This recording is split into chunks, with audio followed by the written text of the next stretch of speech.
এই সংসারে আমরা প্রকাশ কোথা থেকে পাই? এর উত্তর বড়ই সরল। ভোরে যখন সূর্যোদয় হয় তখন প্রকাশের কিরণ আমাদের ঘরে এসে পৌঁছয়। এইভাবেই আমরা প্রকাশ লাভ করি। এবার এই প্রকাশের আলোতেই আমরা সারাদিনের কাজ সম্পন্ন করি। সন্ধে হয়ে যায়, সূর্যাস্ত হয়ে যায়, আর আমাদের ঘর যাতে অন্ধকার না হয় তার জন্য আমরা একটা প্রদীপ প্রজ্বলিত করি। এটাই ঘটে আমাদের জীবনেও। এবার প্রবাহমান আয়ুর সাথে আমরা আমাদের অন্তরে যদি একটা প্রদীপ প্রজ্বলিত করে নিই তাহলে বিষয়টাই অন্যরকম হবে। এবার আপনি বলবেন কোন প্রকাশের কথা বলছি যা আমাদের অন্তরে জাগ্রত করা সম্ভব?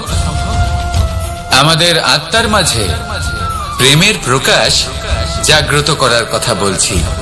কারণ আমাদের এই জীবন এও হলো দিনের আলোর মতো। আজ প্রকাশ আছে, কিন্তু কোনোদিন অবশ্যই অস্ত হবে। কিন্তু অস্ত হবার আগে যদি আমরা আমাদের আত্মার মাঝে প্রেমের এই প্রকাশ উজ্জ্বলিত করে নিই তাহলে আমাদের সন্ধ্যাকালও আমরা আনন্দে এবং প্রেমে যাপন করব। তাহলে আসুন আর আমার সাথে ভালোবেসে বলুন, রাধা রাধা।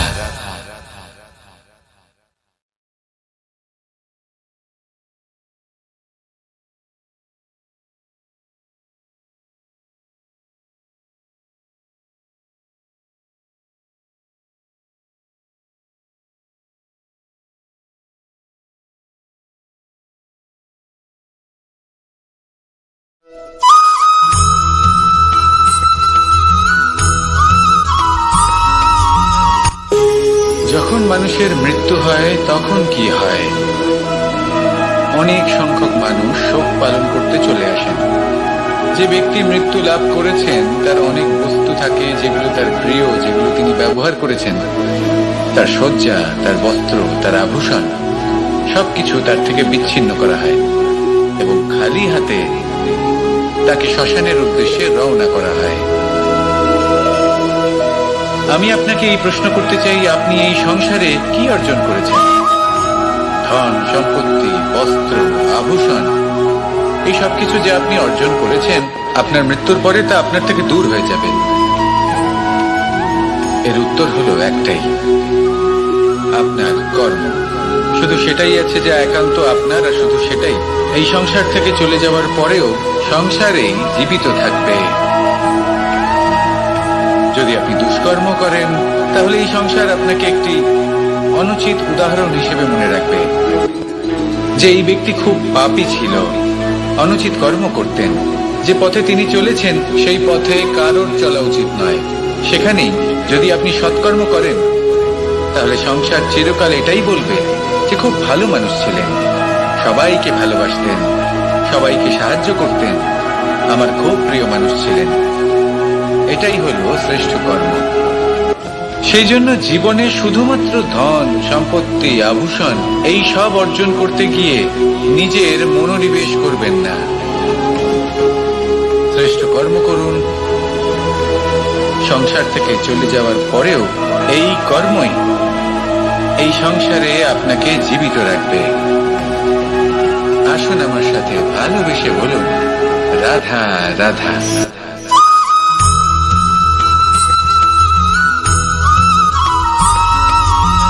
এই সংসারে প্রত্যেক মানুষ এটাই চান যে তিনি যেন ধনবান হন, আর্থিক অবস্থা তার ভালো থাকে, ওনার বাড়িতে লক্ষ্মীর আগমন হয়।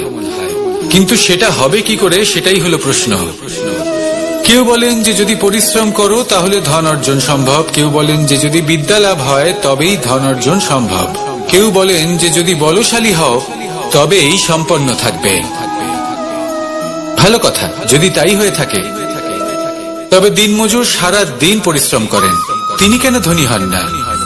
অনেকজন বিদ্বান মানুষ আছেন এই সংসারে, তারা কেন ধনবান হন না?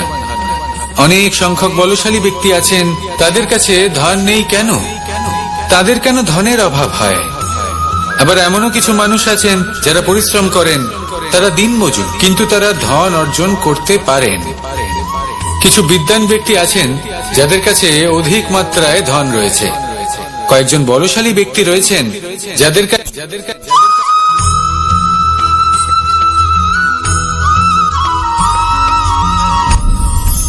আপনি কি কখনো কোনো জলের ধারা দেখেছেন? তার সামনে যতই মাটি থাকুক না কেন, যতই কাদা থাকুক না কেন, যখন এই জলের ধারা বইতে আরম্ভ করে দেয়, তাহলে নিজের মনে, নিজের ভাবনার, নিজের জীবনের যত অনাবশ্যক তত্ত্ব আছে, অনুপযোগী অংশ রয়েছে, অর্থাৎ অপরিষ্কার অংশ রয়েছে, তা নিজে থেকেই নির্মল হয়ে উঠবে। আর যেরকম জলের ধারা কখনো থেমে থাকে না, সব সময় বয়ে চলে, সেইভাবে আপনিও কখনোই থামবেন না। সবসময় বয়ে চলুন, এগোতে থাকুন।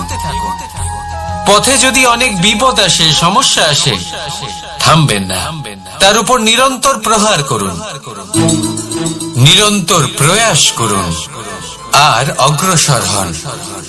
আপনি ভেবে দেখুন, এই জলের ধারা কখনো থেমে থাকে না, সবসময় বয়ে চলে, বিপদের সম্মুখীন হয়ে তাকে সাথে বয়ে নিয়ে চলে। সেই জন্য জলের ধারা, প্রবাহমান এই ধারা, এর থেকে কখনো দুর্গন্ধ আসে না, এতে কখনো ময়লা জমতে পারে না, বরং পালিত হয় সুন্দর প্রাণবন্ত জীবজন্তু, যেমন সুন্দর ছোট মাছ। তাই আপনিও এটাই করুন, কখনো থামবেন না, শুধু চলতে থাকুন, জলের ধারার মতো বইতে থাকুন। আপনি আপনার লক্ষ্য অবশ্যই খুঁজে পাবেন, আর তার সাথে নিজের অন্তরের যে মালিন্য রয়েছে তা আপনি নিজেই নিজের থেকে দূরে করে দেবেন। তাহলে আসুন আর আমার সাথে ভালোবেসে বলুন, রাধা রাধা।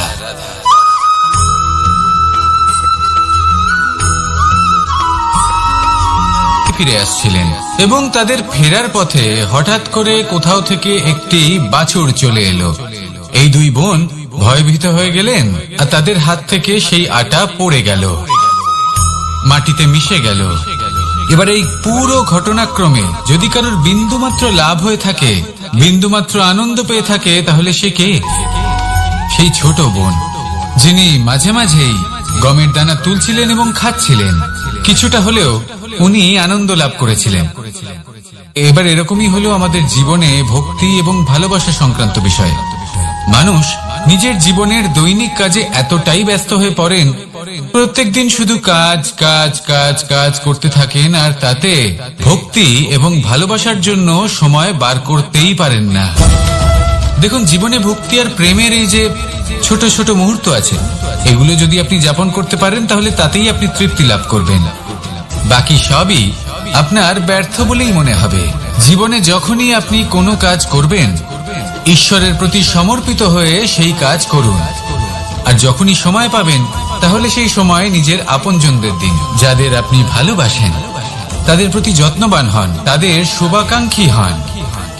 এই প্রেম আর ভক্তির ছোট ছোট মুহূর্তগুলো আপনার জীবনকে চরিতার্থ করে তুলবে। আসুন আমার সাথে ভালোবেসে বলুন, রাধা রাধা।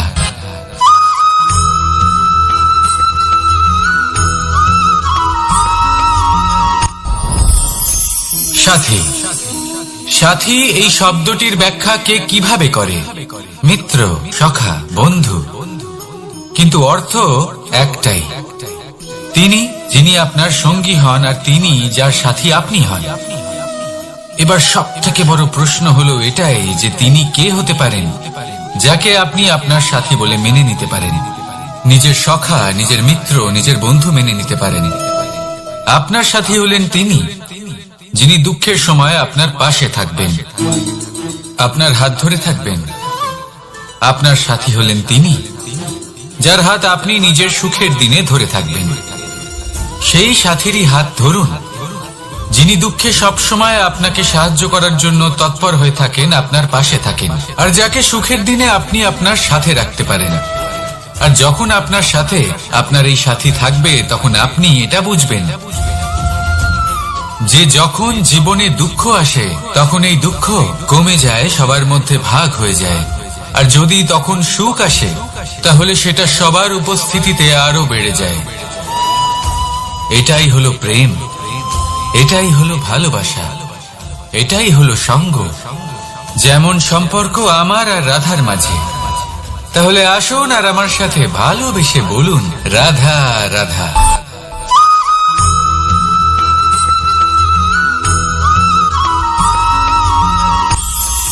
এটা হলো ধান গাছ। এর থেকে যে চাল উৎপন্ন হয় তা মানুষ গ্রহণ করে। আর এটা কি? এ হলো জংলি ঘাস। একবার ভেবে দেখুন, যদি এই জংলি ঘাস ধান গাছের আশেপাশে থাকে তাহলে কি হবে? ধান উৎপন্ন হতে পারবে? তা উৎকৃষ্ট হতে পারবে? আমরা কি তা গ্রহণ করতে পারবো? কখনোই নয়। এই জংলি ঘাস ধানকে নষ্ট করে দেবে, কিন্তু নিজে জীবিত থাকবে। এটাই হলো আজকের শিক্ষা। এই সংসারে যদি আপনি নীতির পথে চলতে চান, উচিত কর্ম করতে চান, সংসারকে সেবা করতে চান, তাহলে জংলি ঘাসের মতো ব্যক্তিদের থেকে সবসময় দূরে থাকতে হবে। সেই ব্যক্তি যারা দুর্নীতি এবং মিথ্যা দ্বারা পরিপূর্ণ,